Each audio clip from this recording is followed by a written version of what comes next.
So with the release of episode 15 comes the closing of the most recent story arc in Spy Family the animation.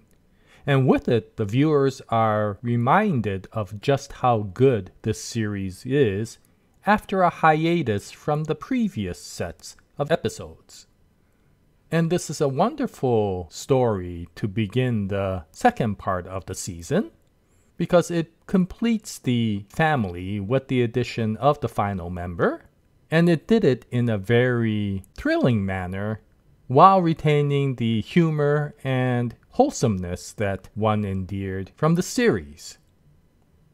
And so episode 15 starts off where 14 left off. If you recall, 14 ended with a big cliffhanger with regards to the bomb dog attacking Lloyd and Lloyd retaliating by drawing his gun. And from that cliffhanger, I noticed that many of the reactors were a little bit upset because there was the possibility that Lloyd was going to kill the dog to save the world. And despite the fact that it was for an important cause, having to watch a dog get shot was going to be a little bit traumatic for many of the reactors. Well, we find out from episode 15 two things. One, that Tatsuya Endo, the author of Spy Family, is aware of these sorts of things and can kind of write around it. And two, Lloyd has excellent marksman skills, and by doing so, he's able to use his gun to detach the bomb from the dog, and then using his extreme coordination, able to catch the bomb and throw it into the nearby river before it explodes. And the animators did a really good job in that part. I was wondering how they were going to be able to show this in an exciting manner while doing such a complex move, but they did a really good job in showing that part of the action. And of course, we do see that one image that is a very anime-like image, where Keith notices that it isn't the foreign minister who is in the alleyway. It is somebody mysterious that he can't really see due to the fog that is created from the explosion, but he knows that the person is extremely dangerous due to the, yes, anime glowing eyes that is being emitted by Lloyd. Now, another part of this episode which I felt the animation was really, really well done was the encounter that Yor had with Keith. Of course, now Keith is getting away, but fear not, because Yor is nearby, and Yor is not about to let that kidnapper who was about to kidnap Anya and marry her get away. And so she runs up in front of the car, and she literally kicks the car, and with that, the car goes flying into a light pole and takes out Keith. And this was really well done in the anime. The corresponding image in the comic was pretty comical, but the way they did it in the comic was quite comical, and that was about it. But in the anime, they really did a good job of showing just how powerful Yor is by showing just how devastating that kick was.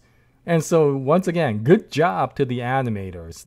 And so, from a suspense point of view, this episode closed this storyline very well. And what I loved about this episode was the same reason I really loved the corresponding chapter, which was chapter 22, when Sylvia Sherwood, Lloyd's handler, comes to greet them after the episode is all done. Anya is now wanting to have this dog as her pet, and considering Lloyd knows what the background of this dog is and how he is unsure whether this dog should be in the family, Anya continues to demand that this dog be the one that she chooses. And at that time, Sylvia Sherwood gives a very heartwarming discussion to Anya that not only this dog, but all the dogs will be taken care of. And in the end, so long as this dog has no physical problems such as a disease or something like that, which they will check out, then she will be okay with having Anya adopt the dog. And the way she said, make sure that you give this dog a lot of love, was really, really nice. But beyond that, the conversation that she gave to Lloyd was really the one that I was looking forward to. Lloyd starts talking about how annoying Anya can be, and it is Sylvia who says no, she is precious. And when Lloyd says, "You have no idea," Sylvia says, "Yes, I do, because I used to have a daughter." And with that one statement, you start understanding. Many people, when they saw Sylvia's monologue in episode 14 about the travesties of war, thought that she was an extremely cold, and in some cases, a deranged person by talking about so many extreme atrocities. But Sylvia is not a cold and deranged person. In fact, she is the exact opposite. She is a very warm and caring person. But considering what she probably saw during the last war and what she experienced, she knew exactly what the atrocities of war is. So she wasn't being cold or deranged. She was being real to the people in the terrorist group who were glorifying war and romanticizing it to be something wonderful. And you understand that now with this monologue, where you see her compassion and probably understand the sadness that she experienced through the loss of her daughter. And so it will be interesting to find out what happened in Sylvia's background. But overall, that monologue that we saw in episode 14 combined with this conversation we see now really brought tremendous amount of character to Sylvia. And as for me, I find Sylvia to be one of the most interesting characters in the series. And so overall, this series closes well. We have a nice epilogue point where we bring Anya back from that tense moment to the goofy moments that we see in school. And we see some very comedic meme face Anya and her very interesting relationship that she has with Damien. I know people are still saying that Damien has a crush on Anya, and he probably does care about her, but really his annoyance to her far exceeded his compassion to her. And we do see it once again here. But there is some compassion, as you know, because he does try to feign interest by asking what the dog's name is. And yeah, that turned out to go well. But that, of course, creates the second part of this episode where Anya is trying to figure out how to name the new dog.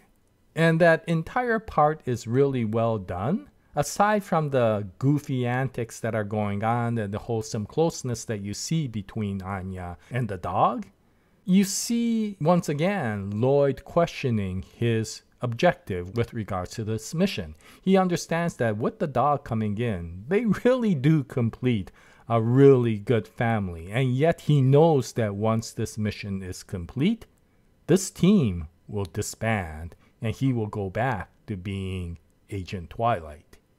Now, of course, every viewer of the anime and every reader of the manga does not want that, and we'll see how this changes, but it's really nice to see his dilemma come up again with regards to his profession versus his personal desires. And so how this will continue to change as this family continues to bond will be interesting to see in the future. And so I do feel that episode 15 was a wonderful way to close a really good story that opened up the second part of the season. And it really does show how this story is continuing to move down the very important Operation Strix side with excitement and mystery, while continuing to maintain the comedy and wholesome nature that is signature to Spy Family. And with regards to the next episode, we'll go back to the funny, lighthearted moments, and we'll see several episodes of the comedic part of Spy Family before we go into the next tense storyline. But in any case, this is the episode 15 discussion of Spy Family. If you saw it, what you think about it, any comments that you will leave will be greatly appreciated. And once episode 16 comes out, I'll bring out another video and hope you join me at that time.